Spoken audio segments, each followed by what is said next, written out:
Hey guys, welcome to the Rusty Hook Kayak Fishing Podcast. This is John Rapp. Appreciate you guys jumping in with me. I got a great show with a great group of guests. Some will be active, some will be jumping on and off because they are up in the great state of Pennsylvania. Yes, my Yankee buddies from up across the Mason-Dixon line have jumped on to tell us about their hidden gem up there, and it's the Susquehanna River. So let's not waste too much more time. Let's get this show kicked off. You're watching the Paddle and Fin Podcast Network. Welcome to the Rusty Hook Podcast, presented by Feelfree Kayaks. Paddle, pedal, or power, there's something for everyone. ZPRO Lithium, serious power for serious anglers. DuBro Fishing, American marine application in soft plastics. Big Lake Bait Company, Texas's #1 custom bait maker. Raw and unfiltered. Streaming on Twitch, YouTube, Facebook, and Twitter. Bringing you gear reviews and candid interviews from the industry's best. Angler profiles, tournament news, and legendary knowledge from kayak fishing's best. Grab that cold drink and get settled in. Now here's John Rapp, our host. Okay, thanks guys for taking your time to come and show up. I'm going to bring on a few guests here. Some are having some technical difficulties because they're being slammed now or getting the outer bands of that tropical storm that blew through up the mid-Atlantic. So first, we're going to bring on my boy Abs. Welcome to the show, Abby. Hey, John, how are you? Good, buddy. I appreciate you taking a few moments to jump on with us. I know you're already out further west pre-fishing for that big Hobie event. So, man, I appreciate you, brother. I'm glad that you're going to come on and talk about your beautiful waters that you get to fish there at your hometown. Next, we got on the prototype. Adam Milstead, Big Daddy, is in the house, punching and slamming fish. What's going on, Adam? What's up, man? How are you?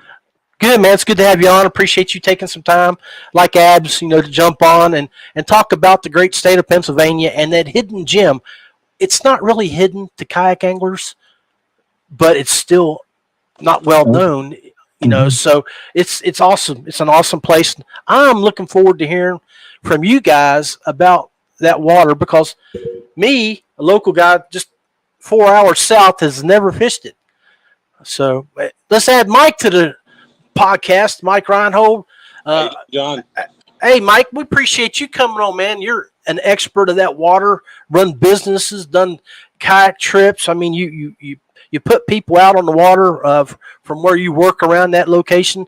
Looking forward to getting your insight and where people can hit you up and say, hey, talk to me, give us some of that wisdom. Yeah, happy to give you some info and some background on the river. Awesome. And we're going to try to bring on my boy Dain Provins. Hey, Dain, I know you're having some technical difficulties, but if you can hear us, man, we're glad to have you on while you're working on that. Hey, guys. Hey, we got him. Outstanding, man. While you're working on your getting your cell set up here, I am going to bring on my special guest that really, if you can hear me, we're really getting in here in Elizabeth, PA. So cool. Hey, one other guest. D Total Package. Are we good? We're good. The GOAT, Jody Queen. There we go. What the hell? Hey, give me a good deal. Hey, Dain, can you hear us okay? Hey, Dad. Okay, hey, good. Hey, Abby, how you been? Where you at? All right, I know you guys are probably sitting side by side out in your vehicles. Yeah, Abby just gave it. Oh, I was going to say, Abby just gave it away. He looked right over at you. Yeah. Hey. All right, guys. Let's start off with you, Abs. Give us a shout out where people can learn about you and your fishing adventures. A little bit about you, your socials, and things like that. Basically, just all of them are Abby Abbondanza Fishing, and then on Facebook, it's Abby Abbondanza as well as Abby Abbondanza Fishing. Sweet. Adam Milstead, introduce yourself, tell everybody about you and where they can find you and your socials, brother. The stereo. Yeah, what's up, kid? What? What'd you say, Abby? You keep it up. I'm going to share all of your secret spots on the Susquehanna here. So, Ooh, I Yeah. like it. no, what's up, guys? My name's Adam Milstead. You can find me at Adam Milstead on pretty much all the social medias. And then I also have a kayak fishing channel called Straight Yak. That's STR number 8 YAKD. So, yeah, that's where you can find me. Outstanding. All right, Mikey, you're on the hot seat, brother.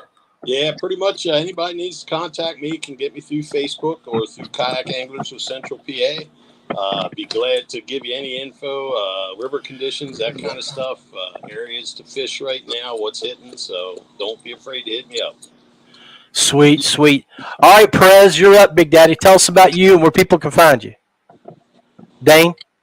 Is he froze? Yeah, he might be frozen. I'm literally about, I don't know, maybe 10 minutes, 20 minutes from where he is, You guys hear and me? it's getting ready to pour down. Hey, I noticed you jumped from inside to outside. I almost blew away. It was getting my. rough out there. Yeah. Hey, guys, the guy in the center is Dain Provins. He is the president of kayakanglers.com. He helps run the show up there for all the kayak anglers that are involved in the local clubs. There's 3 entities up there, but you can find Dain basically at that address underneath his name. Sorry about that, Dain. You're having some internet issues, buddy. We understand. Hey, Jody. Yeah, buddy. For the people that don't know who the hell you are, yeah, I know. That is funny. Jody Queen. You can get me at Jody Queen Fishing on all 3 of the major platforms: YouTube, Facebook, and Instagram. And yeah, I just like to fish. I'm just no hillbilly. Ain't that the truth? Ain't that the truth? So, guys, you know, when I hit you all up, I told you I was getting ready to come up Thursday. I was going to fish for the weekend, and I thought Bassmasters just had one hell of a good event there. A lot of big fish put up. I know you guys fished it, and you live there. I just wanted to share with our audience the Paddle and Fin. And, guys, if you didn't know, we're streaming live, raw and unfiltered on 8 channels, 5 Facebook, and 3 YouTube in Colorado, Georgia, Illinois, West Virginia, and parts all over. So, guys, if you're watching the show, throw up a comment, like, subscribe, ask questions, and let's get some knowledge from these guys because all of them are hellacious fishermen. They smack the smallies around, and 3 of them are signed up out. Was it Wisconsin, Saginaw Bay? Is that where y'all fishing? Saginaw Bay in Michigan. Yeah. So I mean, right here. Tell us a little about your pre-fishing. Tell us about Susquehanna, and just tell us a little bit about techniques that can help us novices out here to catch some big smallies. Abs, start it off, buddy. Probably the easiest thing I could tell you for the Susquehanna is use a chatterbait. Anything with a gold blade, bluegill colored, white, and then for those that like the finesse fish, just a standard green pumpkin Ned. Amen, baby. You're speaking my language there, Z-Man Daddy. Yeah, I mean, I come in 5th at the Hobie back in 2022, just throwing for 2 days straight. I threw nothing but a green pumpkin Ned. Hey, I want to know what you guys think about something like this. One of these little ribbed baits like that. Would you have problem throwing something like that on that river? Because I know they work decent down on Jody's neck of the woods, especially this time of year when they're starting to feed up and hit them bigger baits. Would y'all throw something like that? A little ribbed bait across the top of shoals and things like that? I didn't see what it was. It's one of those little ribbed hard baits. It's like a bluegill style.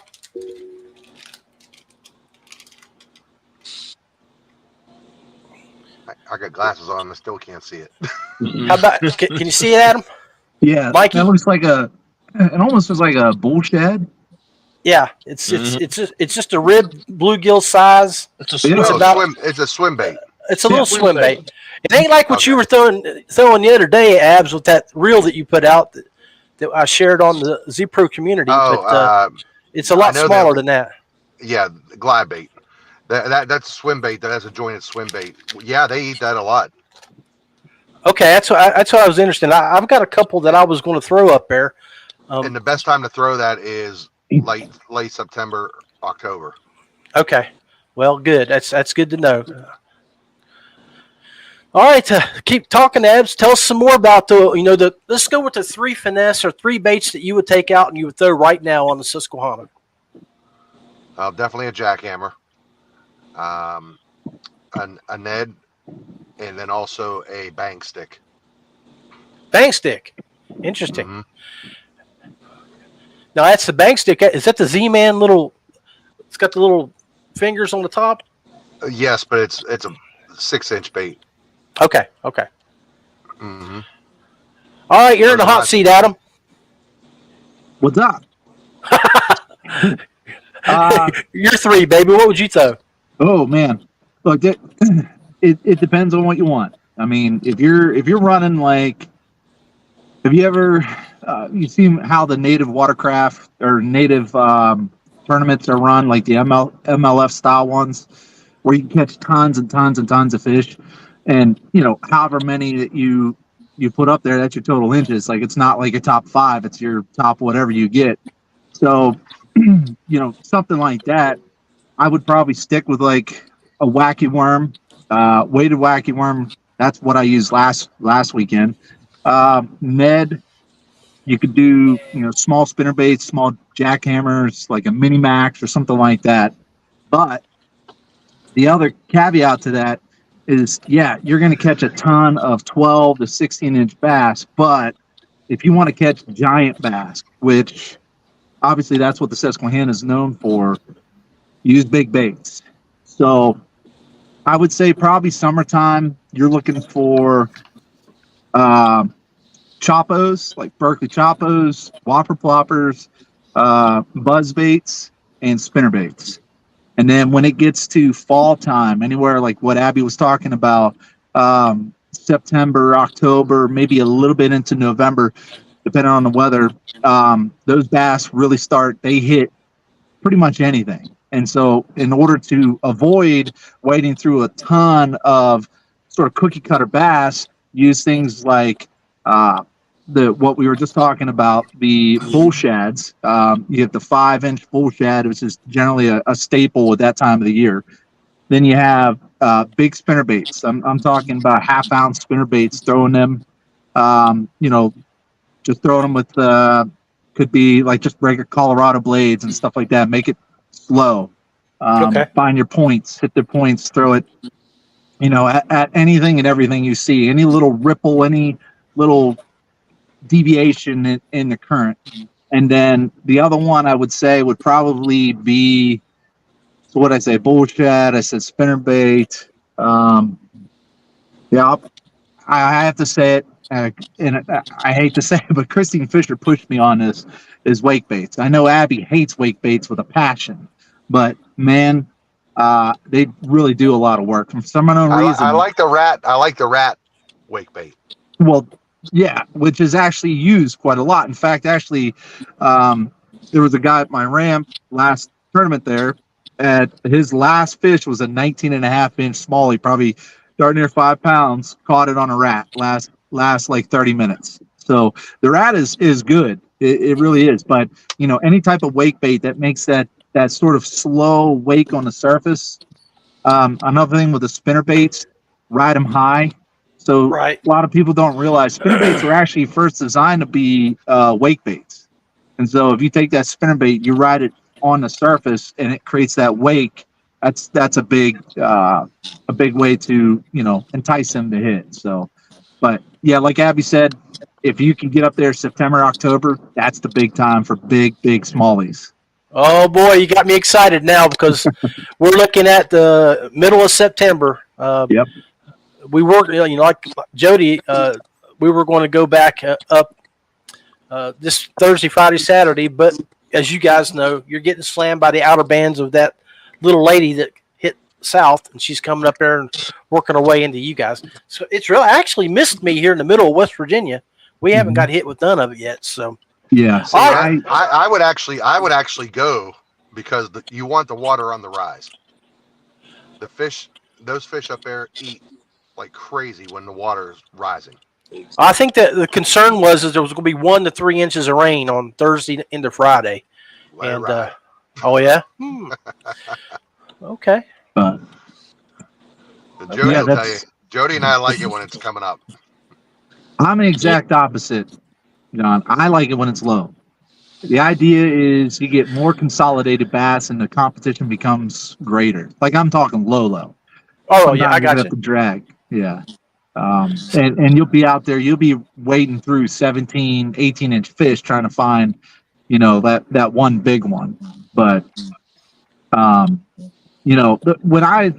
the best time, if it were me when I was going up there, if I'm looking for that start of the fall bite, I wait for a nighttime temperature of somewhere in the low 50s, high 40s. As soon as you get that, the first one, go ahead, head up there, because they'll be chewing.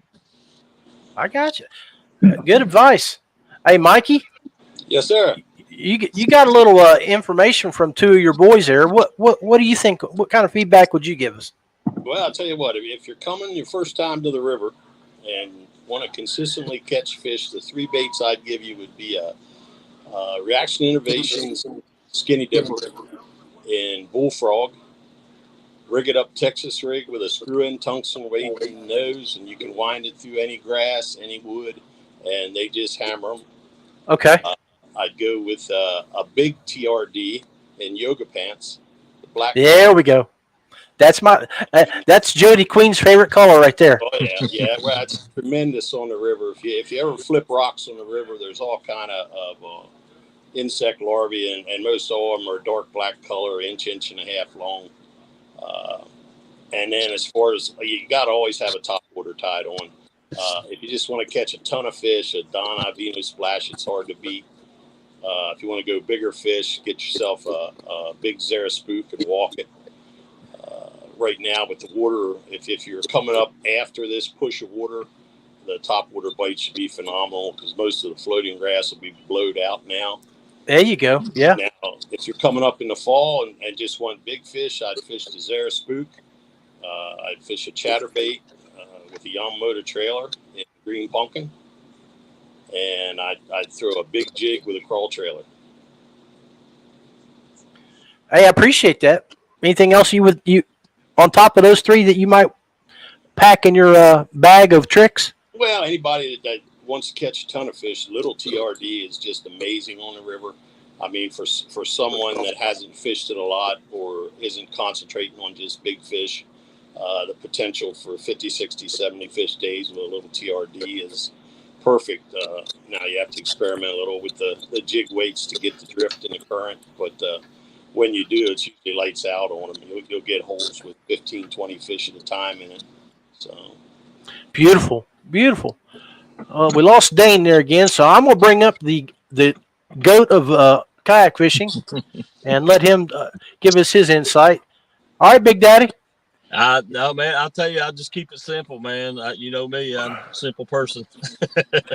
Hey, like I was saying there a little bit ago, Jody, what was it, 8, 9 years ago, we were talking, and you were like, hey, man, you can't go wrong throwing black and blue or throw anything black. And you're like, you got to think about them wasps and all them bees and everything dropping in the water that they're dying. And I mean, I just like throwing big baits for big smallmouth. I mean, the jackhammer, I've caught, I don't know how many big fish off the jackhammer. And I love throwing the big 130 plopper.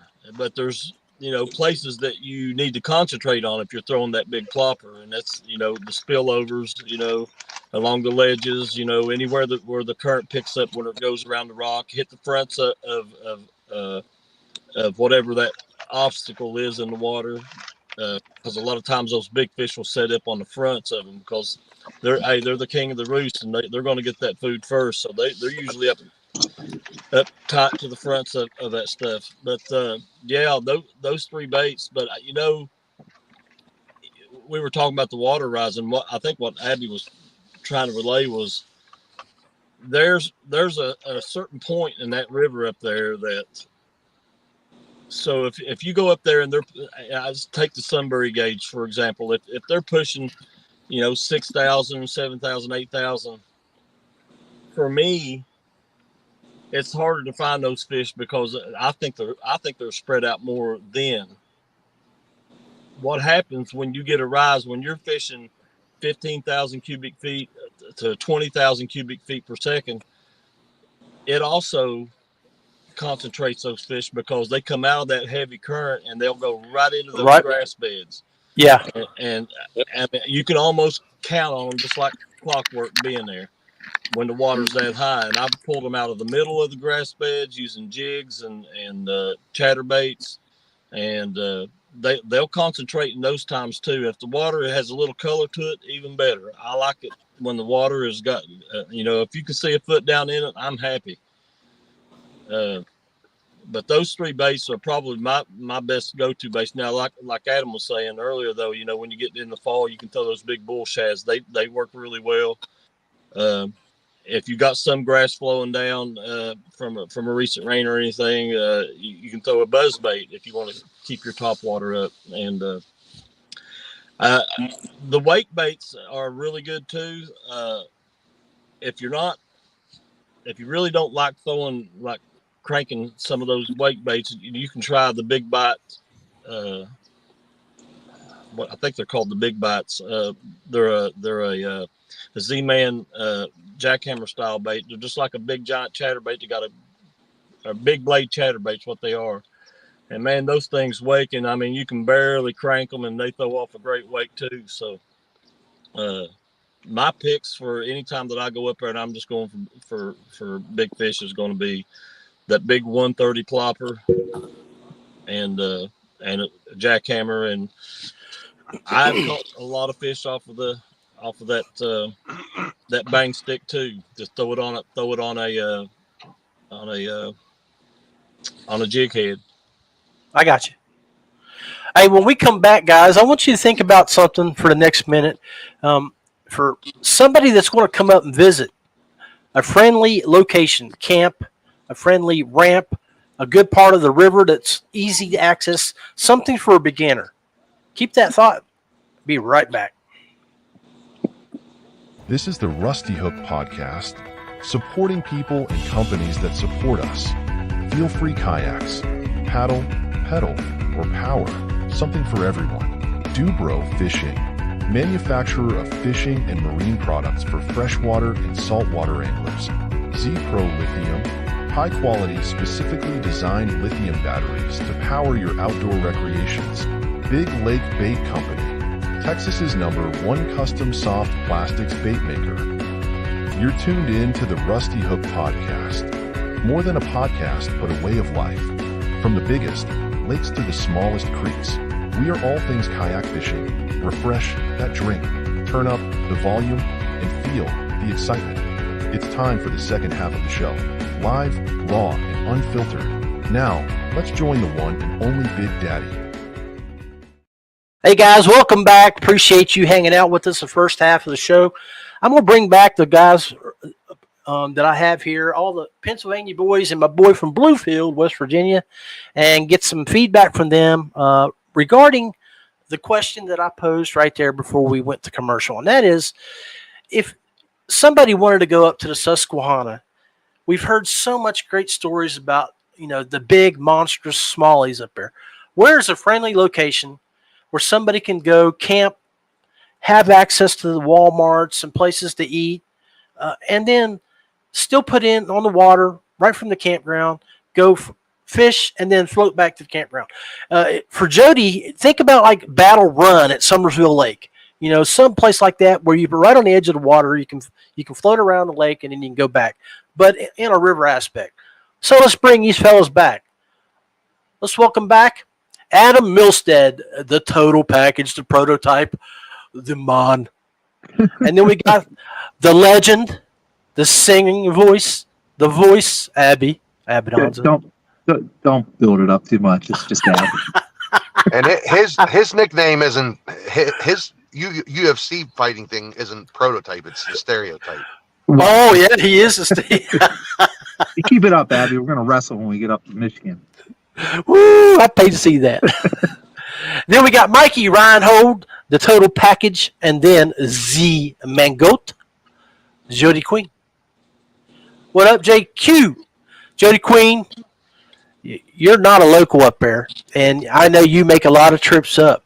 I do. But you got a lot of friends up there too. Tell us a little bit about where you go, who you stay with, or where do you recommend somebody like old Johnny Boy to go and throw a boat on the side of a river? Well, I'll tell you, man, Ferry Boat Campground is probably about the best place that I know of that I go, because you got a launch right there. You got a little ice cream stand. They've upgraded a lot of stuff there. Ooh. They've got a small general store. You can take a camper. You can tent camp. They have small cabins that you can rent. And they've got just about everything right there. So, I mean, that's about the only place that I've stayed going up there as far as camping. So, Jody, you're making me miss my Jeeping days, you know? yeah, right. Oh, hell. But they do great. You got a good launch there. You can launch right from the campground.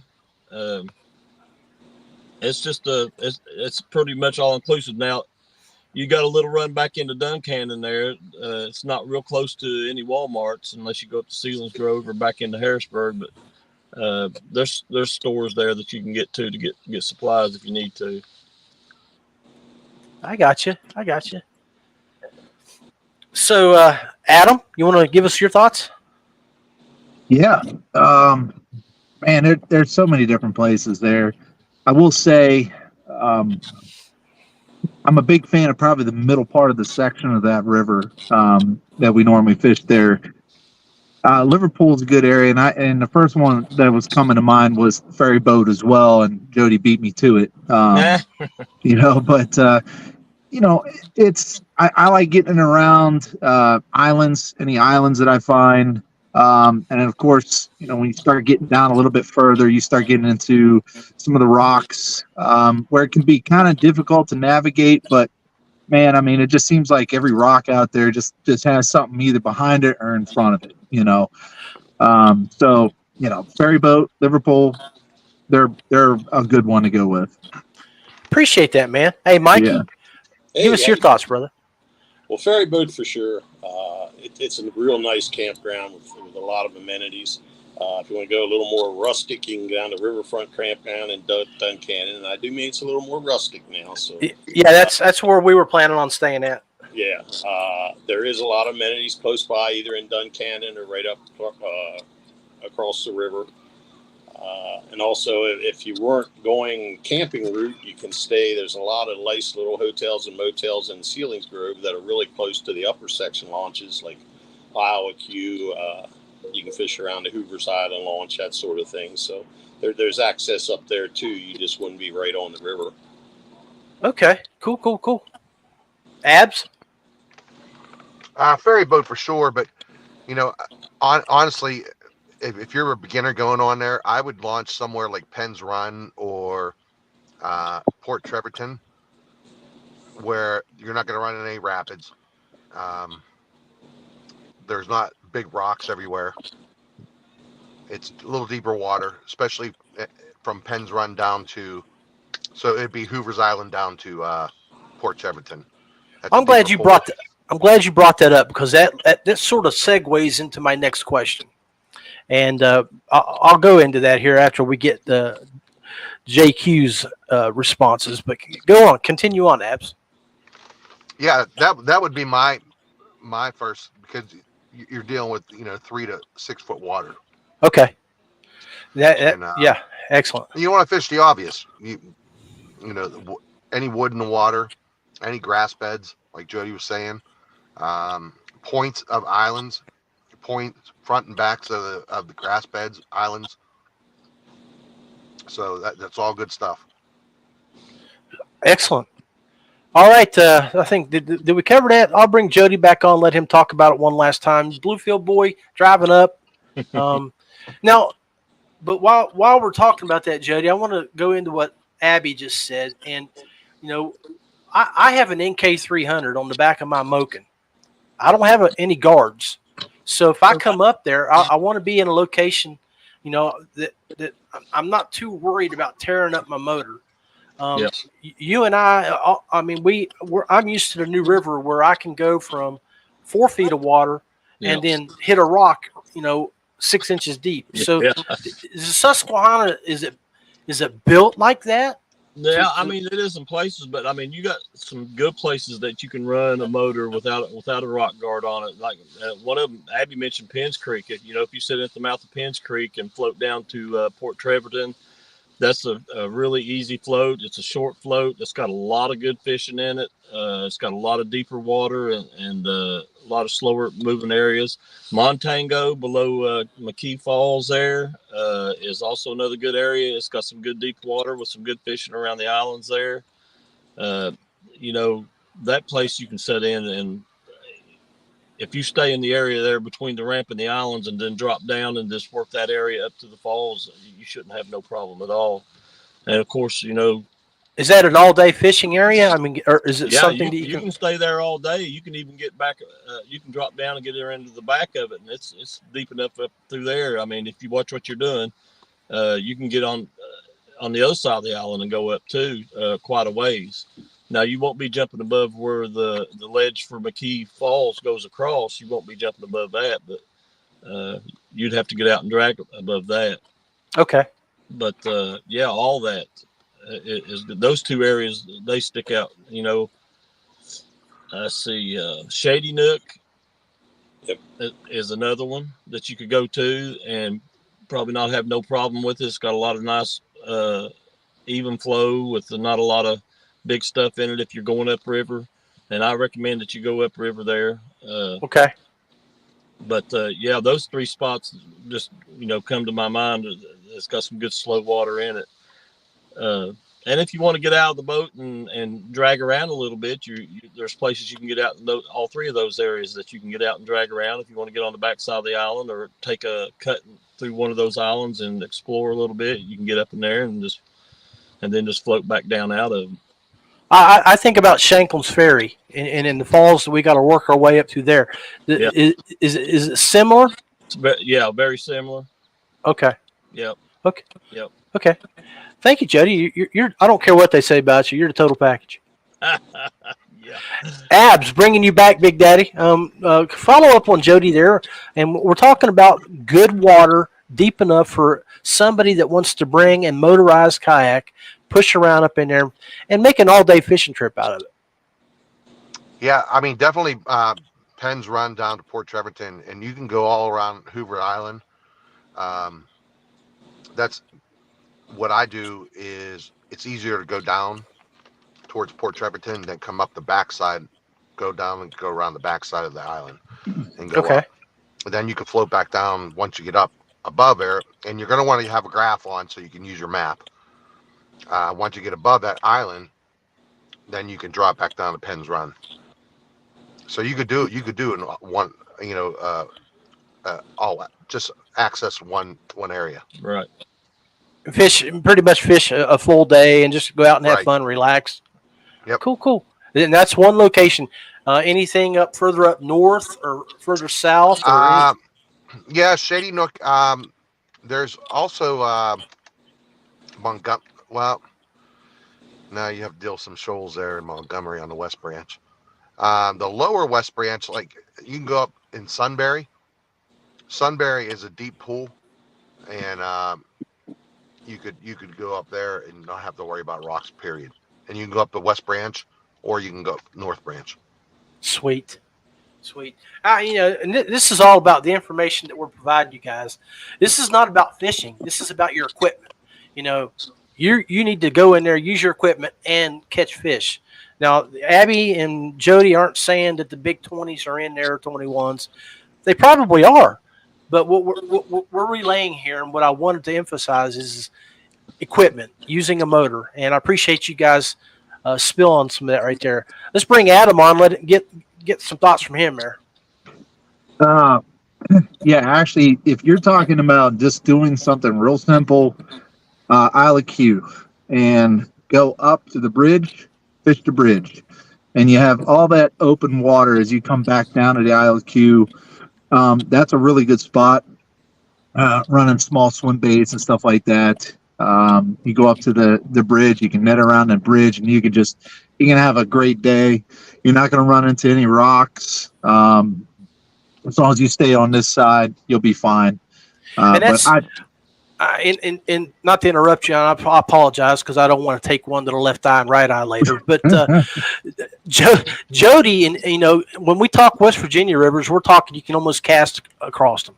So up there where you guys in Susquehanna, that's a big wide location, right? So you're talking half mile wide or quarter mile. Okay, so when you're talking about that bridge and fishing around it, it's like a lake, but it's a river. Yeah, pretty much. Okay. Yep. It's definitely now like fishing ability and being able to fish as well as possible. If it's my advice, I actually enjoy fishing motoring up the river, fishing upriver. And I think you can get a lot of those fish if you are a bit closer to the bank, if you're pounding a bank or something like that, making your way up the river, because generally, those bass in there are kind of moving around like trout. They kind of sit in the current. They'll sit there. They'll get behind an eddy, and they'll just wait for things to kind of flow down to them. They're facing away a lot of the times because smallmouth are generally visual hunters. If you're coming up behind them, just like trout fishing, they say fish up the river. That's the same thing. So, with the Susquehanna, I would move up as I'm fishing. I use a Torpedo, but put the NK300 on, like, I don't know what it is actually, but for the Torpedo, it's like 10, and you'll be able to move up just enough where you can really pick apart the bank, pick apart little areas, little deviations in the current. And then the big thing too, basically a trolling speed. Yeah, but I'm not that good of a caster, so I got to go a little slower because I always want to try to get. I'm always usually hung up in a tree or something like that. So, but get it, especially when that sun gets overhead. Find that shade, throw in the shade, move your way up. When you get up above, if you can get up above the bridge from the Isle of Q, that's like the next one up would be what, Shady Nook. That whole section up there, you can work that whole section up, and it's fun. And then when you're coming down, barely have that motor running just so you can keep steering. Barely have it just twirling in the back, and go ahead and do the same thing, fish. And then obviously it's going to be dependent on the weather. For me personally, like, if they don't have anything to hide behind on the bank, they're going to get out in the middle of the river. So, there we go. I like it. Yeah, the idea is if you can find wood, you find laydowns, you find, it could be sharp points, things like that, little eddies, right on the bank, they'll be there. But if they don't have that, they're going to be out in the middle. And then, like these guys, they like it when the water rises. And that's big time. When the water rises, it becomes a little bit easier to target because they're generally adhering to, things on the river that you would assume, like if you were largemouth fishing, you wanted to flip. If all you want to do is flip cover, that's basically it. You just go up and you move up, and if it's water's rising, they're going to get right behind the wood or whatever is there on the bank. But like I said before, if the bank is just nothing but rock, they're going to be off. They're going to be out in the deep. So just keep that in mind. That's why I like it when it gets low, because for me personally, the way I fish, I do a number of different techniques. And here's the one thing I will say, like, if you want to go up and have a good time, that guy right there, that's all. Oh, yeah. Weighted. This is what I did at the Susquehanna last week and a half ago. Yeah. So throw that thing weighted, throw it in the shade. If you don't have a lot of, rising water, if the current's a little bit lower, that's a great thing to use.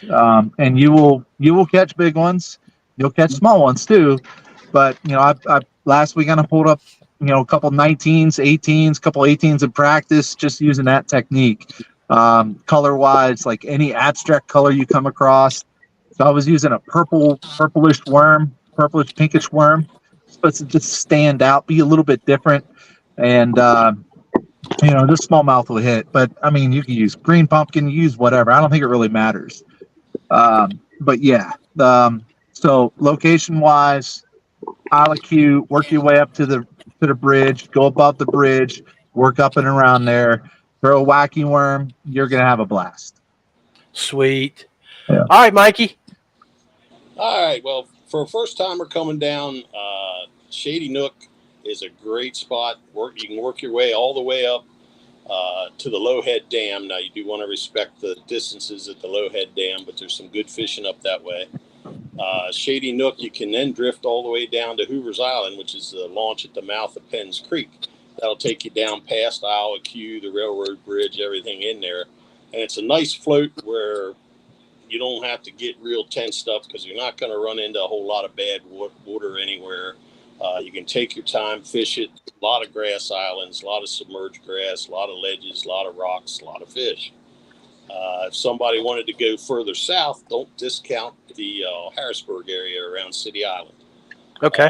Especially with a motor, you can launch there and go almost all the way up to the Rockville ledges below the Rockville Bridge, which is a cool little area. It's the oldest stone arch railroad bridge, I think, in the country. Bridges and ledges always seem to be a nice key feature on any river. So yeah, and there's a pile of grass islands up through that way, a lot of deeper water that a guy with a motor can navigate without any problem. Fish your way up, drift your way back down. Makes a nice daytime, nice day float. A lot of big fish in there that a lot of guys overlook just because it's closer to the Harrisburg area. So. I got you. Sweet. Hey, Dain, how are you doing, buddy?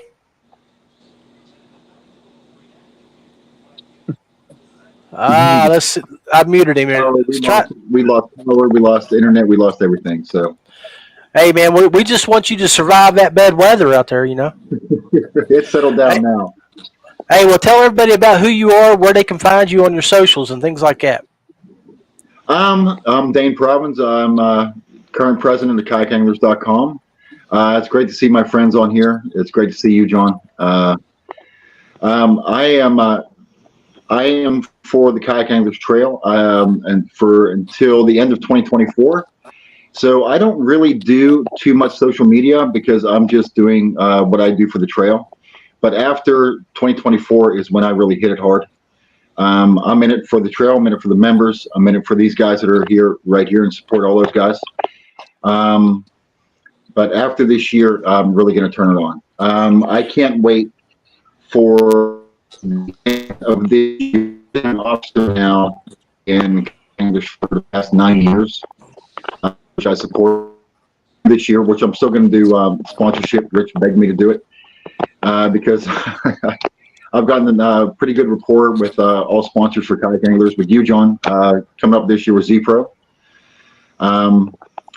But with the social media and everything else, all I'm doing is supporting Kayak Anglers. I really don't have a channel right now. I might change that in 2025. Like Abby and Adam, for straight yaks and everything else, which I watch constantly. Yeah, them boys, they don't play. Don't give him any views. Let's go, Dain. Hey, them boys don't play. I mean, they get a lot of love over at the ZPRO too, because Abby and Adam, I just happened to throw up Abby's really cool video this morning that he posted on the community page. I hope that'll help him get a little follow and likes. And then Adam's been up there too with some of his work. So we try to support the guys, man. Abby with the glide bait this morning. Yeah, I like that, Abby. That was cool. Yeah. That was pretty cool. Dain, you didn't like my wacky worm video? What the heck? Wacky worms. Let's go. Wacky worm. But after so I haven't. Well, if you don't know, we moved this year, so I've been pretty busy this year. I haven't fished very much. How I'm in 13th place in AOI in Western, I have no idea. Out of like 145 guys or something like that. But we are comfortable, and I am ready to go for the last two events. So everybody better watch out. So Sweet. Sweet. I am gunning for everybody here for the AOI to be at the top. I don't want to be in the team this year. I want to fish AOI. Don't make the same mistakes I made 2 years ago. Because just like Mike said, I heard everybody talking about their favorite places, and I was thinking about that this morning too. I've fished it so many times in the past 10 years, and I think about just different areas that I've gone, from Shady Nook to Montango, down to Liverpool, down to Duncannon, just fishing the ledges, those limestone shells that are there. And it depends on, I fished it high, I fished it low, I fished it great. And it depends on, you'll be on one side where it's completely crystal clear, you go on the other side. And a lot of people don't know when they're driving over the Susky, they think that's the Susquehanna. That's not it. That's an island in the middle. There's a whole nother Susquehanna on the other side. And sometimes that's dirty water, and that's just where they are. If I'm just catching small ones on one side, I'm like, forget this, I'm going to the other side, and that just happens to be where the giants are. So I'm really excited to think about where I want to go this year, and there's so many good places. There's so many good places I've walked in the middle of islands, 1 foot of water, and just caught giants. I noticed that the goat was shaking his head when you said that. I think he has something he wants to add to that. Hey, Jody Queen. Yeah, I saw that. You can't help. No, I love it when you get that that clear water on one side and the mud. I know exactly what Dain's talking about, man. If I know that there's a stream that's gotten some rain the night before, because the river's so big and the drainage area is so big, a lot of times it'll rain in the head of one drainage area and it'll just muddy up half the river. And when that happens, I love getting over in that stained water. Oh, yeah. He's right, absolutely right. Hit the edge of it and roll, huh? I'll get right in the middle of it. Oh yeah. Yeah, go past the edge and get right over in it and just fish that stained water over there. Yeah, fish the stain. Yep. Well, and that's something that we haven't touched on here, guys. How would you describe the Susquehanna on an average day? Is it pretty stained? Is it fast flowing, or is it one of those just meandering rivers with a lot of rock and stuff like that? Depends on the section. That's all. Yeah, it all depends on rain. There's a lot of variables on that. Creeks that come in, that dump in on the west side, and then there's creeks that come in on the east side. So sometimes the north section of the river will be muddy, and then the other side where the west branch dumps in will be clear, and then vice versa. Now, just to clarify for the people that are going to go back and watch this, the most of the sections of the Susquehanna we're talking about is probably a 20 to 30 mile area right in the middle of it. How would we describe that? I would say from Harrisburg down to Harrisburg. Yep. Say that again, Jody. From Sunbury down to Harrisburg. Yes. Okay. That section, the reason that section was catch and release for a long time, and those fish, they were allowed to grow, and you couldn't go for smallmouth, to keep them, at a certain time of the year. There was a season on them, and those fish just, that section is what used to be the catch and release section on that river, and that's why those fish are in there so big and so plentiful. Just a little background on that, Judy. They made that catch and release in 2012. The Fish Commission voted on it because they were having so much disease and so many bad spawns and young of years.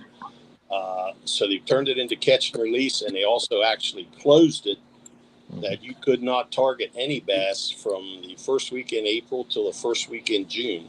Mm-hmm. And that went on till 2017, where they finally lifted that you cannot target, and just the whole section is still catch and release only, along with about I think it's 25 miles up to Juniata and all the tributaries. So I mean, that's come a long way. I remember back before they had to catch and release, before they had the closures, you played heck to catch an 18-inch bass. Right. They just weren't there back in the 90s, early 2000s. I mean, you'd catch 8, 10s, 12s. The tournaments were being won, with 15-inch fish. Right. And to show how much that affected that area, it was never catch and release above Sunbury. It does not apply to the West Branch and the North Branch. That's always been the same. You can take fish out. There is a closed season, but you could still target all that time. And to show you the difference in quality fish, they hold lunker tournaments up there every Tuesday night. And so far this year, the biggest 2 fish were just slightly over 3 pounds. Mm-hmm. So that shows you the difference in the quality of fish between the section that's never had closure and it's not catch and release, and the section that was closed and allowed to get some young a year to come back, have some good spawns, and get some 12, 15, 18-year-old fish. So Nice. Yeah, it definitely helped that section. Yeah. I mean, it stands out above all the other sections on the Susquehanna for sure. Yeah. Well, my first bass there that I caught 10 years ago was a 14-inch smallmouth, of course. And I thought it was a 20 because it fought like a 20. I mean, the fish are just so healthy there. I mean, everybody here can agree with that. Yeah. And then when you catch a 20, you're just going, good Lord. Yeah. If you're fishing with a spinner rod, those fish are going to fight like a 20-inch. Basically, I would say, Dain, like a 14-inch smallmouth is going to fight about as hard as a 20-inch smallmouth in Lake Erie. It's insane. But going back to what Mike said, so I don't know if, and you guys might know this a little bit better than me, but I know Dain knows this because he's attorney director and everything like that. But, in Pennsylvania, what we have established right now is there's no fishing like for actual tournament fishing here from April to what is it, Dain? Like June, sometime in the middle of June. Second Saturday in June. Yeah. And that's the process of basically other than the Erie. Yeah, other than places that butt up with other fish commissions, like we have Pymatuning that sits on the border of Ohio and I love PA. that lake. Mm-hmm. I actually think like maybe even the Yakagani Lake might be in that situation too because it borders Maryland. But then like you said, you got Erie. But from what Mike was saying, they implemented that because that's generally, for depending on the season, that's your middle ground for spawns, and they want to try to obviously keep people from bed fishing and destroying possible future generations and stuff like that. But and my question is to the group, I don't know if anybody's heard this, but I just saw recently that the Fish and Game Commission was thinking about revamping that here in PA to where, as long as we, especially for kayak fishermen who use the CPR method, catch, photo, release, that they're going to allow us to fish in April all throughout with no regulation. I don't know if that's true or not. I saw that too. Yeah, so that'd be great. I mean, because I'll be honest, I've never fished the Susquehanna in May, June. I think the only times I'm really out there is anywhere from July to like November. So, can you imagine? Like, can you guys are talking to a 21 or 22 or 23-inch smallie on that water, and you say it fights? Oh yeah, like a 36-inch muskie or something. Speaking of which, you might catch a few of those. I probably the most amount of muskie I've ever seen being caught was the weekend we had the Bassmaster. I think I know of probably 5 people right now at the top of my head who caught muskie, and obviously you guys probably saw Christine Fisher getting bit by a muskie. So yeah, you could run into a few of those, John. I saw bear in mind. Philip Backus caught one up there when he was up there. He had a video on his page. So yeah, and that's another good indication of how good the water is there. I mean, because you got muskies that are just growing like crazy. So on day 2 of the Bassmaster 2 weeks ago, I saw 12 muskies on day 2. Yeah, Jeez. I believe it. Well, Ben, I appreciate you guys spending your evening here on the Rusty Hook, and glad that we were able to break Dain and Mike's cherry tonight. But hopefully we can get both of these men back on the show when the weather's better and we can talk all things Pennsylvania and some of the great fishing you have up here. I know Dain still is, he never lets me not hear it. He's still sore at me about the time there at the Palma Tuning where I robbed him of that big bass. I think. No. Oh, come on. All right. We just needed to fish that area because I was slamming that. So, Hey, I found them blue gill beds before you, so leave me alone. Anyway, hey guys, love y'all, appreciate you. Hey, Jody, Adam, Abby, I'll be pulling for you and watching you guys this weekend. Good luck. Let's guys. smash them. Yeah. Have a great pre-fishing, and wish you the best. Jody, I'll be seeing you early next week when we get home. Since I'm not coming up that way, I'll have the truck packed and ready to meet you down there at our favorite fishing hole. So Sounds good. be blessed. Mikey, Dain, God bless you, and thanks again. Nothing but love, and appreciate you. John, Thanks, guys. John, hit me up. I'll give you all Abby's secret spots. Hey, I like that. All right, guys. So appreciate everybody hanging out with us here at the Rusty Hook Kayak Fishing Podcast.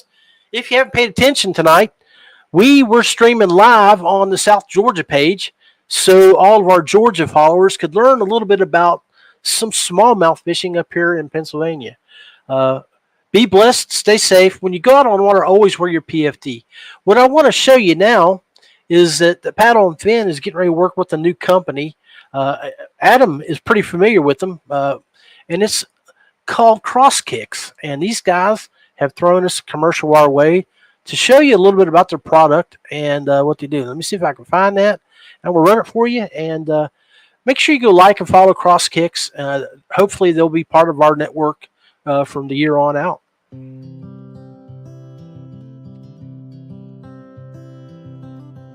I was initially introduced to Cross Kicks by doing a Google search looking for the perfect shoe that would allow me to unload my kayak from the ramp without changing shoes, getting in the boat, fishing all day, and being able to come back, get in the truck, and go home. The big thing for me that made me wear Cross Kicks over other shoes was the versatility. I can go to the boat ramp, and then when I'm done at the boat ramp, I can go meet my wife and kids for a nice dinner and wear the same shoes and have, nice looking, comfortable shoes on. I ordered Cross Kicks because of the backing strap, the drainage. Visually, I thought, this has got to work better. Tried the shoe. Within the first week, felt it was phenomenal. It works for me. It allows me to rinse my feet off in the water, get back in the vehicle, continue on my day, and never have to change shoes throughout the day. It keeps me comfortable all day long. That is a huge factor on the water. Comfort, comfort, comfort.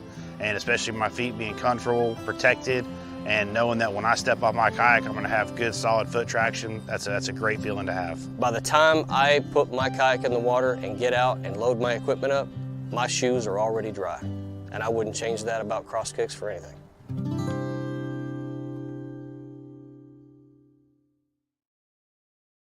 So make sure you go give Cross Kicks a like, follow, and subscribe. Check out their website, and you might purchase you a pair of shoes. As you can see, they're nice looking shoes. They keep your feet comfortable, dry, and more importantly, for somebody like me, I use the NRX boundary boots, but they're hot. They're more for the spring and the fall, but I need something in the summertime. So Cross Kicks, give them a look and a shout out. I'm John Rapp. Make sure you wear your PFD when you're out on the water. Like, follow, and subscribe. Rusty Hook Kayak Fishing Podcast. Stay safe, and we will catch you next Tuesday.